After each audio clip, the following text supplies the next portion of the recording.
दिल्ली के सीएम अरविंद केजरीवाल को Rouse Avenue court ने शनिवार को 14 दिन की न्यायिक हिरासत में भेज दिया है। दिल्ली शराब नीति केस में सीबीआई ने उन्हें 26 जून को तिहाड़ जेल से गिरफ्तार किया था। 3 दिन की कस्टडी के बाद आज उन्हें कोर्ट में पेश किया गया। शराब नीति केस में सीबीआई केजरीवाल के खिलाफ भ्रष्टाचार से जुड़े मामले की जांच कर रही है। सीबीआई ने आज सुनवाई के दौरान जस्टिस सुनैना शर्मा की अदालत से केजरीवाल की न्यायिक हिरासत की मांग की, जिसे कोर्ट ने स्वीकार कर लिया। पहले से ही उन्हें मनी लॉन्ड्रिंग मामले में तिहाड़ जेल में बंद थे। दरअसल केजरीवाल पर 2 मुकदमे दर्ज है। पहला ईडी का, जिसमें उनके खिलाफ मनी लॉन्ड्रिंग का केस दर्ज है। ईडी ने केजरीवाल को 21 मार्च को गिरफ्तार किया था। दूसरा सीबीआई का, जिसे शराब नीति में भ्रष्टाचार को लेकर दर्ज किया गया। इस केस में 26 जून को केजरीवाल को दोबारा गिरफ्तार कर लिया गया। ये केस दिल्ली के एलजी वीके सक्सेना की शिकायत पर दर्ज हुआ था। दोनों मामले अलग अलग दर्ज किए गए हैं, इसलिए इनमें गिरफ्तारियां भी अलग अलग हुई हैं।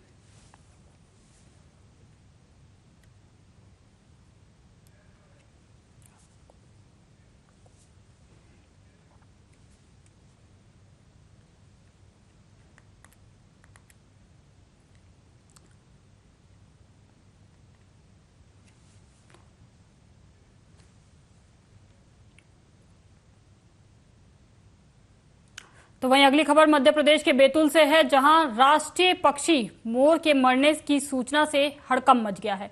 मुल्ताई दक्षिण वन मंडल क्षेत्र अंतर्गत ग्राम खापा उमरिया के बीच एक खेत में एक साथ 4 मृत मोर मिलने से इलाके में सनसनी फैल गई। मृत मोरों की खबर दक्षिण वन विभाग के रेंजर नितिन पवार को दी गई। सूचना पर वन विभाग के अधिकारी और कर्मचारी मौके पर पहुंचे, जहां से मृत पाए गए 4 मोरों को लेकर मुल्ताई लाया गया। तो वहीं इतनी संख्या में राष्ट्रीय पक्षी मोर की मौत कैसे हुई, ये एक जांच का विषय बन गया है। फिलहाल वन विभाग ने 4 मोरों का पोस्टमार्टम कराकर राष्ट्रीय पक्षियों का विधि पूर्वक अंतिम संस्कार कर दिया। आपको बता दें कि मोर हमारा राष्ट्रीय पक्षी है, इसलिए इसका शिकार भी प्रतिबंधित है। देश के लगभग सभी राज्यों में मोर दिखाई देते हैं। ये कानून द्वारा संरक्षित पक्षी है, पर मांस और पंखों के लिए मोर का अवैध शिकार होता है। इसके अलावा पौधों में कीटनाशक डालने के बाद उसे खाने से भी इन मोर समेत अन्य पक्षियों की मौत होती है। 1963 से भारत का राष्ट्रीय पक्षी है। ये भारतीय वन्य जीव संरक्षण अधिनियम के तहत इसे संरक्षित किया जाता है, इसलिए मोर को मारने की सख्त मनाही है। इसकी हत्या करने पर 7 साल की जेल और 10,000 रुपए का जुर्माना भी हो सकता है।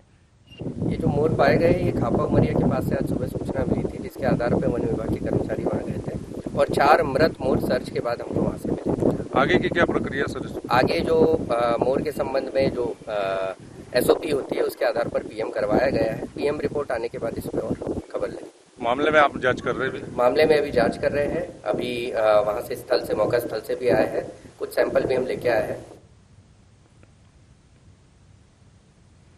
खबर मध्य प्रदेश के सागर से, जहां बीना के हड़कल जैन गांव में घर में सोते समय एक महिला को सांप ने डस लिया। इलाज के दौरान महिला की मौत हो गई। जानकारी के मुताबिक 60 साल की शीलाबाई को सोते समय सांप ने डस लिया था। घटना की जानकारी मिलने के बाद परिजन शुक्रवार को महिला को लेकर बीना सिविल अस्पताल पहुंचे, जहां इलाज के दौरान महिला की मौत हो गई। मृतका के परिजनों ने बताया कि जैसे ही महिला को सांप ने डसा, वो सबसे पहले उसे झाड़ फूंक कराने के लिए घड़ौली गांव ले गए, जहां महिला की हालत और ज्यादा खराब हो गई। इसके बाद उसे सिविल अस्पताल लेकर पहुंचे।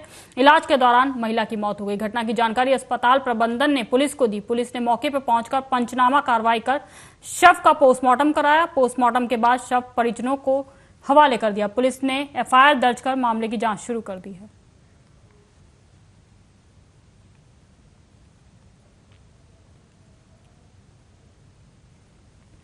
तेरह ट्रक गेहूं खुर्द-बुर्द किए जाने के मामले में कार्रवाई। गेहूं घोटाले के मुख्य आरोपी को पुलिस ने गिरफ्तार कर लिया है। फर्जी दस्तावेज बनाकर गेहूं की खरीद फरोख्त करते थे। दरअसल सतनी जिले में गेहूं खरीद केंद्र के संचालकों द्वारा किए गए जिले में सबसे बड़े गेहूं घोटाले के सरगना को पुलिस ने गिरफ्तार कर न्यायालय में पेश कर रिमांड पर लिया है। रिमांड पर लेने के बाद घोटाले के सरगना से पुलिस पूछताछ कर रही है।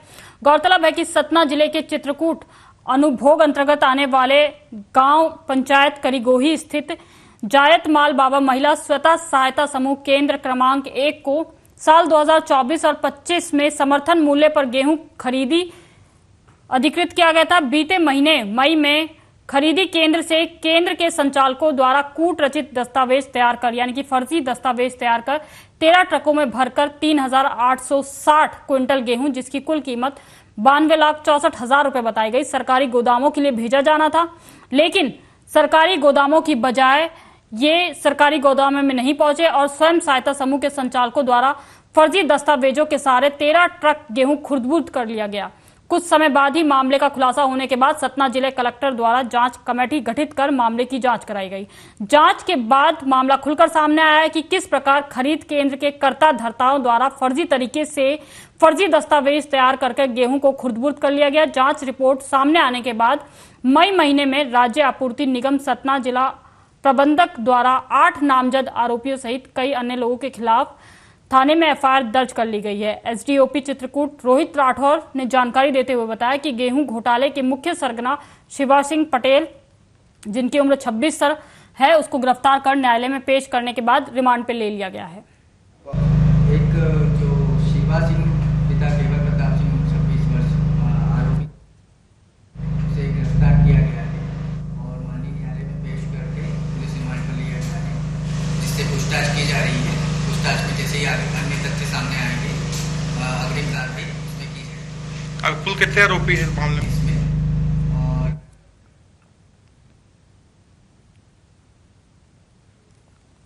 मध्य प्रदेश किसान कांग्रेस की प्रदेश स्तरीय बैठक शनिवार को किसान कांग्रेस के प्रदेश अध्यक्ष और विधायक दिनेश गुज्जर की अध्यक्षता में हुई। प्रदेश कांग्रेस मुख्यालय के सभागार में ये बैठक हुई। बैठक में किसान कांग्रेस के प्रदेश पदाधिकारी, जिला अध्यक्ष उपस्थित रहे। इस दौरान संगठन के पदाधिकारियों ने बताया कि प्रदेश भर में खाद बीज की कालाबाजारी चल रही है, किसानों को यूरिया नहीं मिल पा रहा है। इस पर कांग्रेस संगठन ने रणनीति तैयार की है। किसानों के मुद्दे को लेकर प्रदेश के तहसील जिला स्तर पर प्रदर्शन करेंगे और किसानों की मांग को पूरा करवाएंगे। दिनेश गुज्जर ने बैठक को संबोधित करते हुए कहा कि ये समय फसल की बुआई का चल रहा है।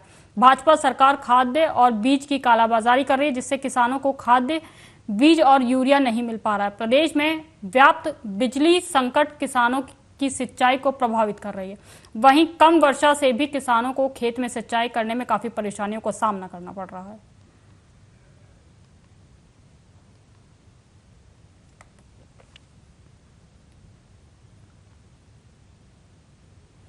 अब खबर मध्य प्रदेश के भोपाल से है, जहां शासकीय नवीन प्राथमिक शाला रोशनपुरा का विधायक भगवान दास सबनानी ने निरीक्षण करने पहुंचे।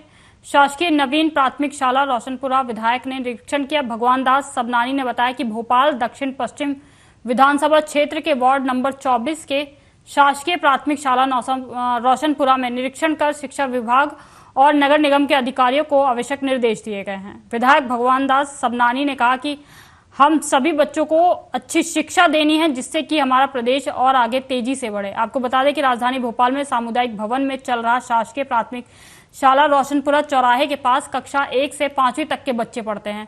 इस सामुदायिक भवन में 1 से 5वीं तक की कक्षा के कुल 76 बच्चे पढ़ाई कर रहे हैं।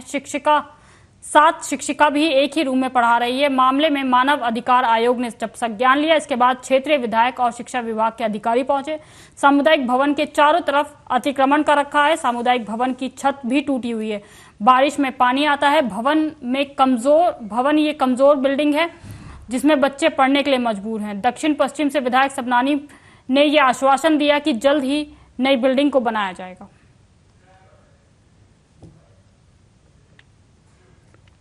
मध्य प्रदेश के खुरई के भुगावली गांव में श्री राधा कृष्ण मंदिर समिति का विवाद खत्म होने का नाम नहीं ले रहा है।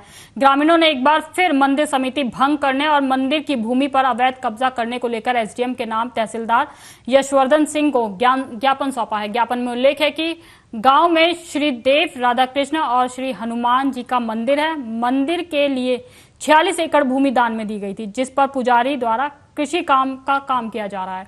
राजस्व रिकॉर्ड के अनुसार मंदिर समिति के प्रबंधक सागर कलेक्टर हैं और वर्तमान में स्थिति के मुताबिक ट्रस्टियों द्वारा मंदिर पर कोई समुचित व्यवस्था नहीं की गई है। साथ ही भूमि सहित वहां के आम रास्ते पर भी अतिक्रमण किया जा रहा है, जिससे गांव वाले परेशान हैं। ग्रामीणों ने मांग करते हुए कहा कि मंदिर की समिति को भंग कर नई समिति का गठन किया जाए। इसके अलावा पूर्व में भी समिति को लेकर ग्रामीणों ने एसडीएम रवीश श्रीवास्तव से शिकायत की थी। उस मामले में पटवारी सुरेंद्र यादव सहित जांच के लिए दल पहुंचा था, जहां जांच के बाद उन्होंने तहसीलदार को अपनी रिपोर्ट सौंपी।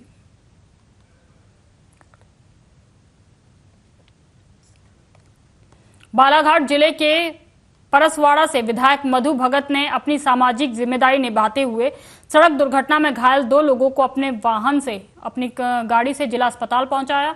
विधायक मधु भगत ने बताया कि वे सीएम के कार्यक्रम में शामिल होने के लिए बालाघाट जा रहे थे। रास्ते में नेहरा नदी के पास एक मोड़ पर सड़क किनारे भीड़ जमा दिखाई दी। उन्होंने गाड़ी रुकवाकर देखा तो 2 बाइक सवार बुरी तरीके से घायल पड़े हुए थे, जिसके बाद उन्होंने एम्बुलेंस का इंतजार न करते हुए दोनों घायलों को अपने वाहन में बिठाकर जिला अस्पताल में भर्ती कराया। उन्होंने आमजनों से भी अपील की कि ऐसी परिस्थिति में डरे नहीं और घायलों को जो भी तत्काल सहायता मुहैया करा सकते हैं करानी चाहिए।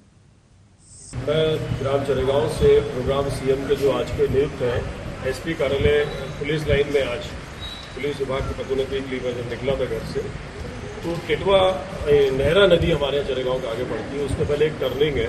टर्निंग में भीड़ जमा हुई थी तो मैंने जानकारी ली तो 2 लोग घायल अवस्था में पड़े हुए थे। तत्काल वहाँ मैंने एम्बुलेंस की सुविधा के लिए फ़ोन लगाया, इसमें मैंने सोचा कि इनको टाइम हो जाएगा क्योंकि उसकी ब्लडिंग बहुत हो रही थी। मैंने जानकारी मैं इनको लिया और उसको फिर तत्काल मैंने कहा एम्बुलेंस को खबर कर दो। मैंने वहाँ से पुलिस को इन्फॉर्म किया और उन दोनों पेशेंट को लेकर के मैं आकस्मिक चिकित्सालय बालाघाट आ गया हूँ और इनको यहाँ मैंने शिफ्ट कराया हूँ। दोनों से जानकारी में चर्चा में हुआ कि वो टर्निंग हमेशा से एक्सीडेंट का कारण बनती है। वो मापकगंज में बिल्कुल भी वो टर्न है ही नहीं।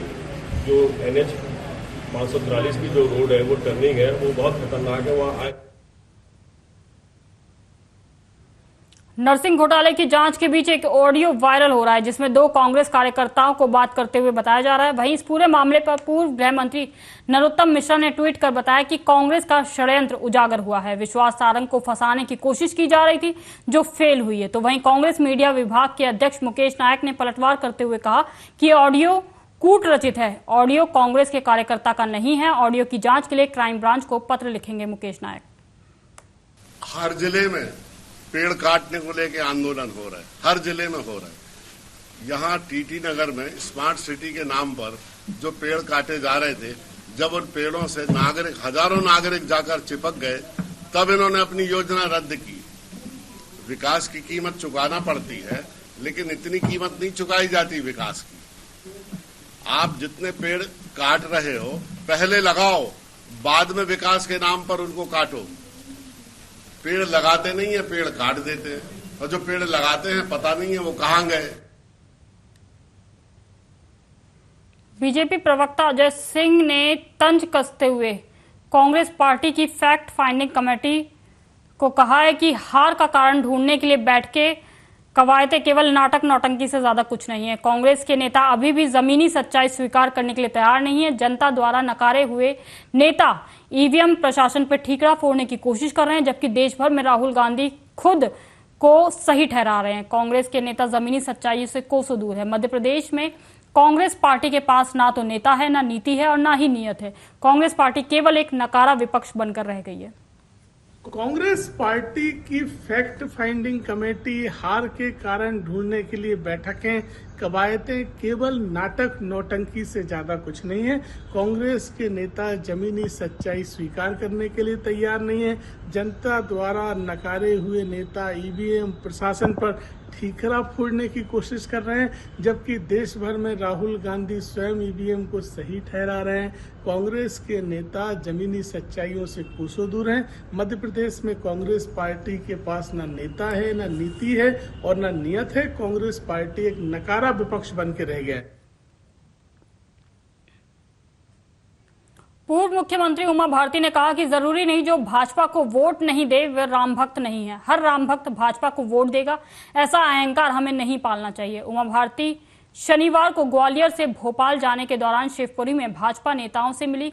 इस दौरान उन्होंने मीडिया से भी चर्चा की। उमा भारती ने यूपी में लोकसभा में भाजपा को मिली कम सीटों पर चिंता जाहिर करते हुए कहा कि यूपी में निश्चित रूप से सीटें कम हुई है, यहाँ सामाजिक व्यवस्था अलग है, भाजपा समीक्षा करेगी, मैं भी अपना मत दूंगी। उमा भारती ने कहा कि पहले हिंदू समाज का मन समझना होगा। हिंदू समाज समाज व्यवस्था और धर्म व्यवस्था को एक नहीं करता है। उधर इस्लामिक समाज है जो समाज व्यवस्था धर्म व्यवस्था को एक करके चलता है, उस हिसाब से अपना वोट देता है, लेकिन हिंदू समाज सामाजिक व्यवस्था के अनुरूप वोट देता है। हालांकि ऐसा बिल्कुल नहीं है कि हिंदुओं की राम भक्ति कम हो गई है, वे राम भक्त तो हैं लेकिन किसी कारणवश वोट भाजपा को नहीं देना चाहते हैं। इसके बारे में तो आप जगत प्रकाश नड्डा जी से पूछिए। मेरी इच्छा ये थी कि हम तो 500 पार कर दें। तो आपकी इच्छा पूरी क्यों नहीं हुई? अब भगवान हर इच्छा थोड़ा ना पूरी करते। लोग कहते हैं बीजेपी अहंकारी हो गई, क्या लगता है आपको कि अहंकार आ गया? नहीं, ऐसा बिल्कुल नहीं है। प्रधानमंत्री जी ने अपने आप को प्रधान सेवक कहा हमेशा। हम सब ने अपने आप को मोदी का परिवार कहा। कोई अहंकार कारण नहीं है। अब समीक्षा बीजेपी करेगी अपने लेवल पे, जो लोग समीक्षा करेंगे उनमें मैं शामिल नहीं हूँ, इसलिए मैं नहीं बता सकती क्या है एनालिसिस करेंगे। बाकी मध्य प्रदेश में जो सरकार काम कर रही है, आपको लगता है कि वो ठीक काम कर रही है? पहली बात तो एक मोहन यादव, देखो पहली बार हुआ है जब से मध्य प्रदेश बना है कि हम पूरी सीटें जीते। इसके पहले मेरे समय पे हम सबसे ज़्यादा जीते थे 29 में से 25, फिर जीते हम 29 में से 27, फिर हम जीते 29 में से 28 और अंत में हम पूरी जीत गए। तो मोहन तो प्रगति की ओर ले गए। हाँ। मध्य प्रदेश के पन्ना में सांपों से मौतों का सिलसिला थमने का नाम नहीं ले रहा है। पन्ना जिले के अजयगढ़ तहसील अंतर्गत एक 18 साल की युवती की नाग और नागिन के डसने से दर्दनाक मौत हो गई।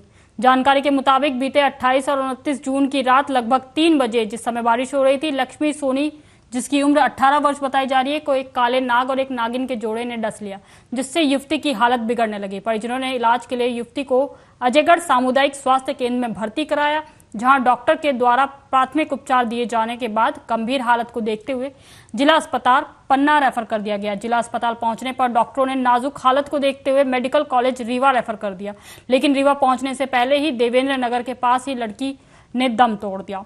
पुलिस ने जिला अस्पताल में पोस्टमार्टम के बाद मृतका का शव अंतिम संस्कार के लिए परिजनों को सौंप दिया। रात को 3 बजे पन्ना अजयगढ़ ग्राम घटना में सांप ने काट लिया था मेरी साली को।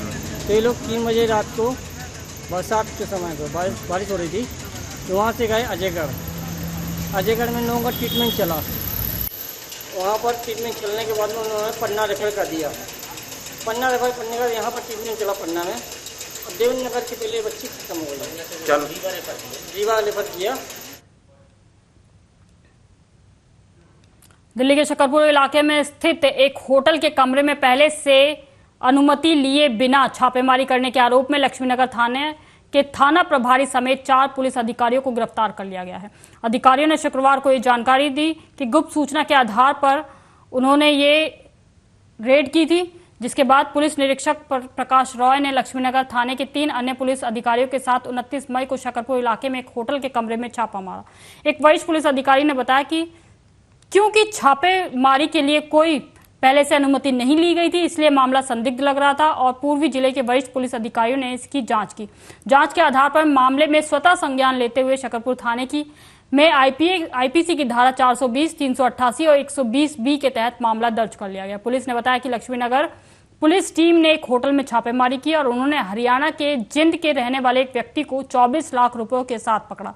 व्यक्ति ने वरिष्ठ अधिकारियों को बताया कि उसने अपने बेटे की पढ़ाई के लिए और विदेश भेजने के लिए पैसों का इंतजाम किया था। अधिकारियों ने कहा कि गहन जांच के दौरान घटना की कड़ियों को जोड़ा गया, जो कि सही साबित हुआ। इसके बाद 5 आरोपियों को गिरफ्तार किया गया। अधिकारियों ने कहा कि चारों पुलिस अधिकारियों की भूमिका और दोष भी तय किया गया है। इसके मद्देनजर 4 पुलिस अधिकारियों को गिरफ्तार किया गया है और उन्हें अदालत में पेश किया जाएगा।